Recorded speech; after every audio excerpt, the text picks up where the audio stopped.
Olá, eu espero que todos estejam bem. É com bastante alegria e satisfação que nós estamos aqui mais essa semana, dando continuidade aos nossos estudos, conhecendo a filosofia espírita através do Livro dos Espíritos. Nós estamos tratando a parte segunda do mundo espírita ou mundo dos espíritos. No capítulo 4, falando da pluralidade das existências sobre o tema parecências físicas e morais. Hoje, na questão 216, Kardec faz uma pergunta aos espíritos que foi a seguinte: em suas novas existências, conservará o espírito traços do caráter moral de suas existências anteriores?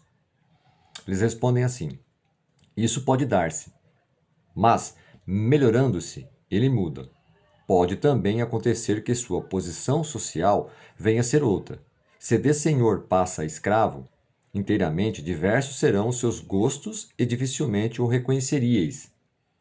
Sendo o espírito sempre o mesmo nas diversas encarnações, podem existir certas analogias entre as suas manifestações, se bem que modificadas pelos hábitos da posição que ocupe, até que um aperfeiçoamento notável lhe seja mudado completamente o caráter, porquanto de orgulho e mal pode tornar-se humilde e bondoso, se arrependeu. Assim foi a resposta dos espíritos com relação à pergunta de Kardec. Veja, o espírito ele foi criado simples e ignorante por Deus. Ao longo das nossas existências corporais, nós estamos evoluindo, passando por diversas situações.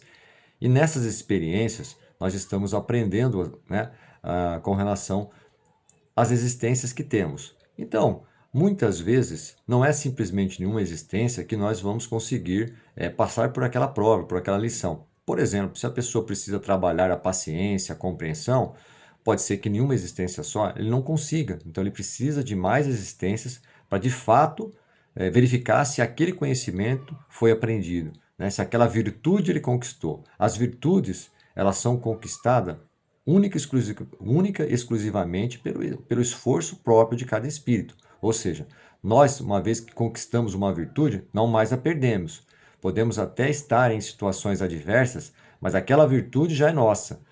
Se o espírito nasce numa família abastada financeiramente e ele tem uma virtude, não é porque ele está naquela condição que ele vai esquecer daquela virtude, porque em existências anteriores o espírito adquiriu aquilo, passou por aquilo, se solidificou, ou seja, está validado aquela virtude. Ele adquiriu mérito do seu esforço, né, das existências anteriores.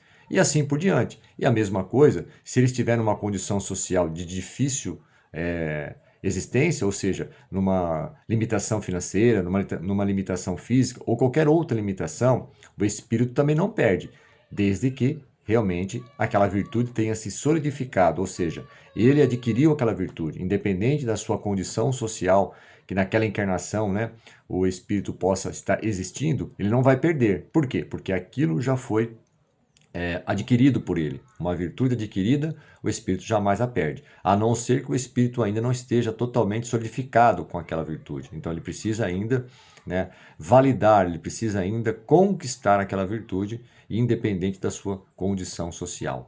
Sobre essa questão, o Espírito Miramês faz um comentário falando sobre caráter moral. Ele traz assim: certamente que o caráter moral acompanha a alma depois do túmulo.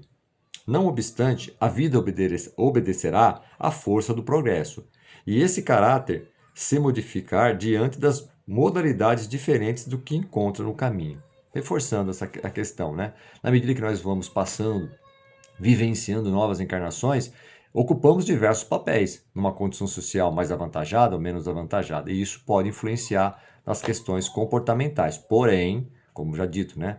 Uma vez que você adquiriu uma virtude, você não a perde independentemente da condição que você exerça. Porém, quando nós estamos na caminhada, dependendo da condição social que nós estamos, né, atravessando e o espírito ainda não adquiriu aquela virtude, aquela condição social pode influenciar nas suas escolhas, no seu comportamento, etc. Né?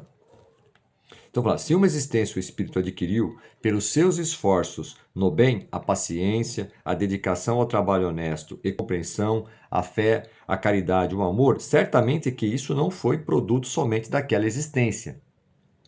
Essas virtudes são filhas de todas as vidas que a alma viveu, na carne e no mundo espiritual. Nesse caso, quando nós retornamos ao mundo espiritual, lá também, né, passamos um período de preparação. Estamos também ali trabalhando, estudando, né, adquirindo novos conhecimentos. Então, o espírito ele aprende não só no mundo, né, aqui no mundo encarnado, né, na questão física, mas quando ele retorna à pátria espiritual, ele também lá nas escolas espirituais, nas colônias espirituais, o espírito continua progredindo, estudando, trabalhando, né, buscando evolução. Então, isso nos ajuda também a conquistar novas virtudes, né?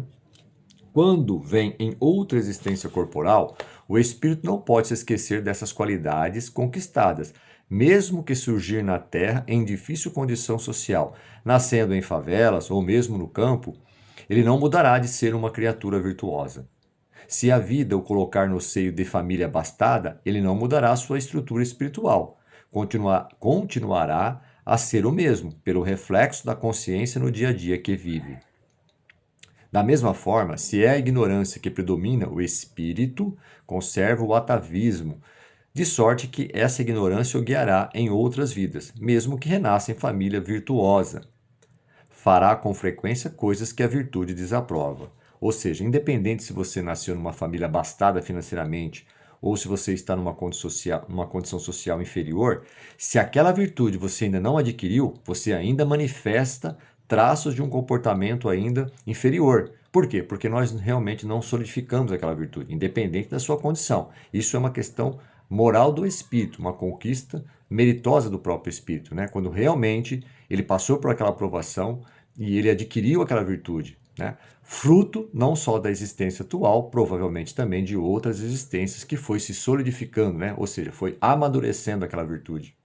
Entretanto, nunca devemos generalizar ideias, pois o espírito pode, de uma hora para outra, começar a modificar a sua vida, alcançando qualidades enobrecidas. Ou seja, podemos mudar agora, nesse instante, não precisamos exatamente ter um tempo.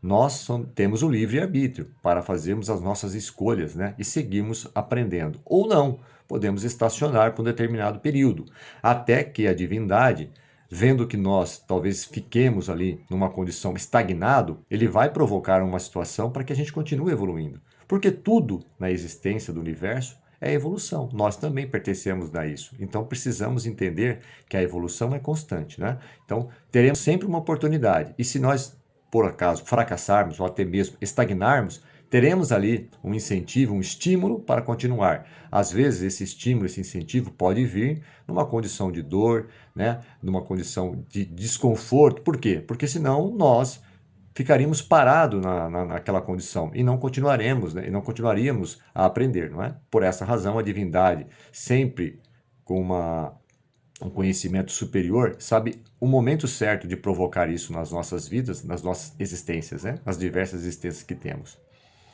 A maturidade pode surgir de momento a momento, mas nunca que seja filha da dádiva, e sim conquista de passo a passo, mérito diário, mérito de cada existência. Ou seja, o que ele quer dizer aqui é que, de fato, se nós conquistarmos isso com os nossos esforços, isso se solidifica, né?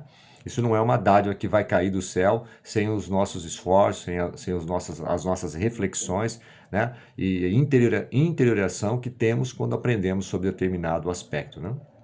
A alma somente esquece o mal que por ignorância faz, nunca o bem, por ser ele filho das leis naturais de Deus. Quando alguém passa a esquecer o bem que vinha fazendo, é porque não tinha se solidificado ainda em seu coração, como mencionamos anteriormente, né?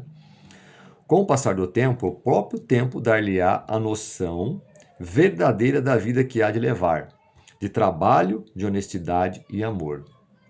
O mundo se encontra em um turbilhão de desespero. A humanidade sofre de todas as maneiras, por se alimentar do orgulho e do egoísmo, forças negativas devedoras das qualidades enobrecidas. A receita para a harmonia de todas as raças da terra se encontra no Evangelho de nosso Senhor Jesus Cristo, cujos preceitos de luz nos induzem a viver vida feliz, mostrando de que tudo é do Criador e que nós, encarnados e desencarnados, somos apenas usufrutuários das dádivas celestiais. Ou seja, tudo aquilo que nós temos, ou que pensamos que temos, ou que nós somos, isso é fruto da divindade. Ou seja, da manifestação superior, né, de Deus e da divindade. Então nós devemos agradecer as oportunidades e saber, se nós não chegamos lá ainda, devemos pedir a intuição, a inspiração da divindade, mas fazermos a nossa parte, nos mexermos, né? Quebrarmos as correntes, as amarras da ignorância, das imperfeições, dos vícios, né? Daqueles hábitos que não são salutares, né? Se queremos herdar bons precedentes de nós mesmos em outras existências, procuremos nos transformar moralmente hoje, agora. Mudemos de vida.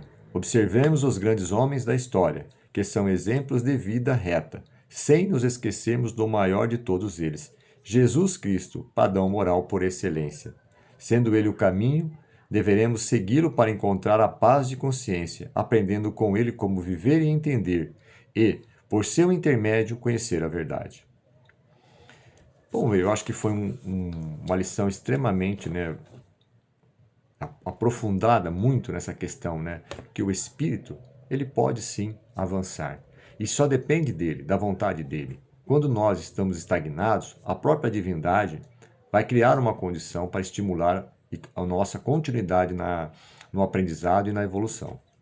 Mas quando nós estamos numa condição que precisamos e devemos, né, seguir avançando, temos que ter a consciência que o nosso esforço, a vontade de mudar, o desejo de melhorar, faz toda a diferença na nossa existência. Então, nesta questão 216, né, depende do próprio espírito. A condição social, ela pode sim trazer ali hábitos, né, conhecimentos diferentes, mas uma vez que o espírito conquistou uma virtude, ele não perde aquela virtude. Por quê? Porque aquilo foi adquirido com esforço próprio, né, pelas experiências vividas. Então, uma virtude enobrece o espírito, independentemente da sua condição social.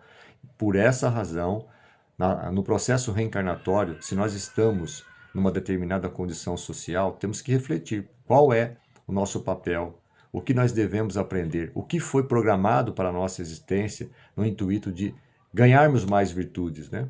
No campo da moralidade, no campo da intelectualidade. Então, o espírito ele avança das duas maneiras. Então, esse equilíbrio sempre existirá nas nossas existências. Não podemos aprender uma e deixar a outra de lado, né? Precisamos ter o conhecimento das coisas, mas principalmente devemos ter o coração voltado para o bem, para a coletividade, para o pensamento em conjunto, né? Da família universal. Esta é a grande necessidade evolutiva que temos, pensar de uma forma mais em conjunto, né? Levando em consideração que o planeta Terra é a soma de todas as ideias e pensamentos dos seres espirituais que aqui estão, seja encarnados ou desencarnados. Então, né, a áurea, ou seja, as vibrações dependem de nós. Se nós formos espíritos que simplesmente estamos focados nas questões materiais e nos esquecemos das questões morais, com certeza não teremos uma existência exitosa. Precisaremos retornar e retornar, muitas e muitas vezes, dependendo naquela mesma condição, até que possamos dar um passo adiante, nos livrarmos de hábitos, né, situações que possam atrapalhar a nossa trajetória, prejudicando, né, a nossa evolução espiritual. Ok? Eu agradeço mais uma vez o tempo e até a próxima semana, se Deus quiser.